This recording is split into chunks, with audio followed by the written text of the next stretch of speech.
Welcome to my channel.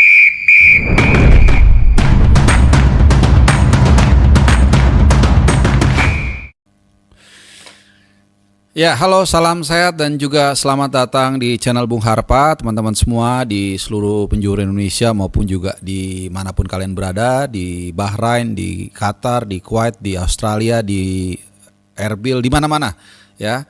Tentunya kalian semua kita nggak sabar untuk menantikan pertandingan yang sangat bersejarah, pertandingan yang tentunya juga sangat menentukan dalam mewujudkan mimpi seluruh rakyat Indonesia, hampir seluruh rakyat Indonesia yang tentunya ingin menyaksikan merah putih berkibar di Piala Dunia untuk pertama kalinya tahun 2026 mendatang, yaitu Piala Dunia yang diselenggarakan di Amerika Serikat, Kanada dan juga Meksiko. Nah, tentunya jalan anak tangga harus kita lalui, salah satunya dengan bisa mengalahkan Bahrain dan China. Kita akan menghadapi Bahrain di round 3 ini ya, kualifikasi Piala Dunia hari Kamis tanggal 10 Oktober pukul 23.00 waktu Indonesia Barat.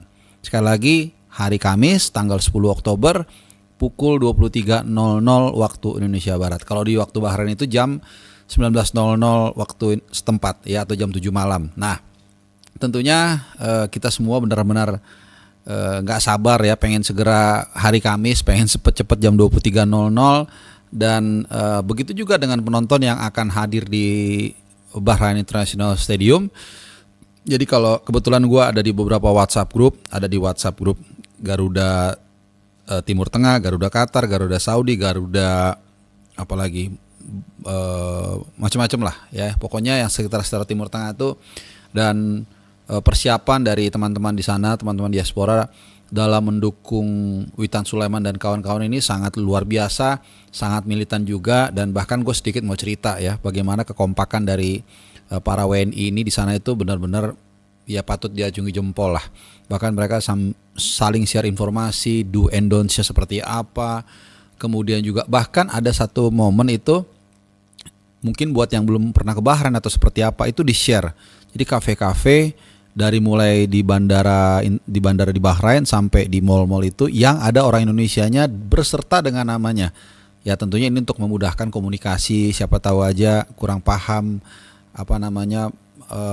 transportasinya, arah tujuan, alamat dan sebagainya. Jadi mungkin bisa dibantu. Jadi ini kekompakan yang sangat luar biasa, yang gue jujur memberikan respect dan hormat setinggi-tingginya. Nah, tentunya yang paling menarik juga selain hal-hal seperti itu, nah ini ada satu momen yang akan coba dihadirkan mozaik di stadion nanti, tentunya untuk memberikan semangat buat tim Merah Putih dalam mencoba menghadapi Bahrain ya. Ini memang kalian sebagian mungkin udah dengar ya, akan ada koreo bendera selebar 10 meter itu rencananya akan dikibarkan.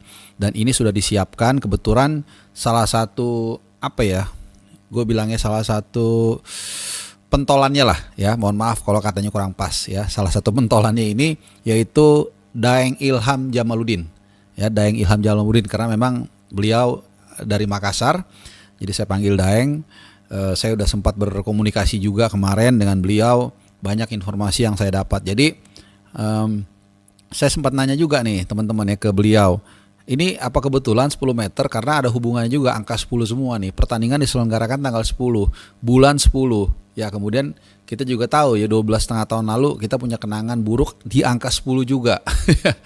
Dan ternyata ini kebetulan aja gitu loh. Jadi kebetulan, tapi mudah-mudahan angka atau lebarnya 10 meter bendera kita nanti itu sekaligus memupus sejarah kelam ya tim nasional kita, PSSI kita di era dulu dengan mengalahkan Bahrain. Minimal jangan kalah lah, kalau bisa menang. Itu jadi hari ini gue rekam jam 17.30 sore ya waktu Indonesia Barat, atau jam 5.30 sore waktu Indonesia Barat. Tadi gue baru aja WhatsApp dengan beliau, katanya lagi disiapkan di sebuah lapangan, jadi benderanya itu mau dibentangin, mau dites lah seperti apa kendalanya, cara melipet, cara mengibarkannya dan seterusnya. Nah kemudian juga beliau cerita besok itu, saya tanya gimana mekanismenya. Jadi tadinya rencananya itu mau jalan benderanya gitu loh. Jadi nanti ya bergerak lah, bergeser gitu. Tapi Bang Ilham itu mengatakan takutnya ada orang yang kurang berkenan gitu, karena ini kan nggak semua juga orang mungkin pengen mau bagian dari itu gitu ya. Kita nggak bisa memaksakan. Mungkin dia pengen nonton aja atau pengen ngambil gambar dan seterusnya. Akhirnya diputuskanlah nanti benderanya mosaik ini. Jadi nanti kalau kalian nonton udah tahu nih ceritanya nih, udah nggak kaget. Atau kalian bisa ceritakan teman-teman nih seperti apa behind the scene-nya. Jadi nanti benderanya dikibarkan gitu ya, 10 meter lebarnya, dan udah steady aja gitu. Nggak gerak-gerak gitu ya. Karena tadi takutnya ada yang tidak mau terlibat dalam proses tadi kalau misalnya bendera itu digerak-gerakin atau digeser-geser gitu ya. Nah, ini satu yang tentunya nih sangat menarik. Mudah-mudahan semuanya lancar dan tentunya membuat mosaik yang indah. Jadi nanti akan kalian lihat bakal banyak video-video yang beredar dengan bendera yang sangat lebar akan berkibar di salah satu sudut stadion di Bahrain ya. Mudah-mudahan ini juga pasti kan dilihat ya oleh pemain dan mudah-mudahan memberikan semangat militansi buat para pemain. Jadi fansnya militan, pemainnya juga harus militan. Oke. Nah, beberapa hari ini juga sudah dilangsungkan latihan. Gue sedikit update ya, kebetulan beliau ada di sana dan dia bilang nggak terlalu kayak kepiting rebus. Ya, jadi memang udaranya, Sintayong juga mungkin udah ngomong ya, kalian juga sudah dengar mungkin sebagian, itu udaranya agak windy, agak berangin. Intinya nggak sepanas di Jeddah. Dan ini yang sempat gue ungkapkan juga. Kalau di Jeddah itu panas banget ya, walaupun mainnya jam 9 malam waktu itu di waktu setempat, tapi rasa-rasanya itu seperti jam 3 jam 4 sore di Jakarta. Nah, kali ini intinya adalah lebih adem, lebih berangin. Jadi mudah-mudahan ini menjadi faktor faktor nilai plus buat kita, faktornya lebih lah gitu ya. Dan juga kondisi lapangan yang jujur gue belum lihat, gue nggak bisa komentar, tapi gue asumsikan kelihatannya atau hampir pasti lebih bagus dari GBK yang waktu itu. Harusnya ya. Jadi dua faktor yang tentunya akan mendorong dan juga membuat mudah-mudahan para pemain kita tampil lebih baik lagi. Nah, bukan hanya mendukung tapi juga mengawal. Jadi Bang Ilham juga mengatakan dia dapat informasi agak lumayan detail ya dari KBRI soal jam latihan, lokasi latihan dan menginap. Tapi beliau mengatakan merahasiakan. Ya, jadi mohon maaf, ini tidak bisa dibeberkan karena untuk menjaga fokus dari para pemain timnas. Jadi berkaca dari kejadian di Qatar, baik yang di Piala Asia Senior maupun juga U23, itu para pemain itu sangat terganggu ya. Ada yang sampai nyewa hotel yang sama supaya bisa breakfast bareng, minta foto.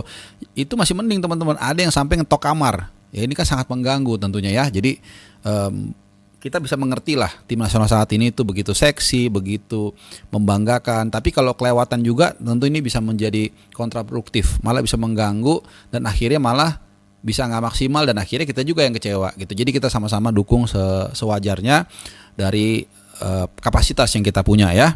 Nah, terkait dengan besok ya, situasi bukan besok, lusa. Kalau besok itu jadi hanya ada preskon, tapi gue sejauh ini belum dapat informasi siapa yang akan hadir. Yang pasti ya Sintayong akan ditemani oleh salah satu pemain. Dan yang kedua adalah soal memasuki stadion. Jadi ada pengalaman teman-teman nih. Menurut Bang Ilham ya, gue cerita sedikit. Waktu lawan Jepang itu kan mainnya jam 7 waktu setempat. Itu jam 6 itu udah ditutup gate-nya. Kenapa? Karena fans Bahrain itu udah penuh gitu ya. Kalau fans sudah penuh udah ditutup. Agak kayak gitu, agak tradisional sebenarnya, agak aneh. Padahal kan sebenarnya selama kita punya tiket, setahu gua sampai sudah kick off pun setelah kick off pun kita masih bisa masuk. Nah, makanya kemudian ini juga sekalian mungkin buat subscriber atau yang nonton channel ini yang akan nonton di Bahrain langsung, mainnya kan di sana nanti jam 7 waktu setempat ya. Nah, itu kalian jam 4 itu udah harus ada di lokasi. Ya, supaya untuk menghindari hal-hal seperti itu.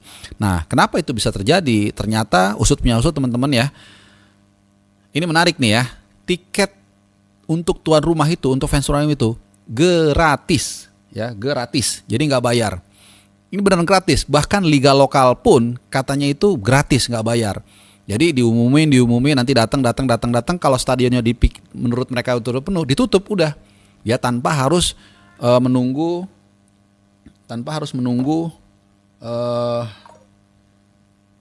penonton lain ya. Jadi pas ketika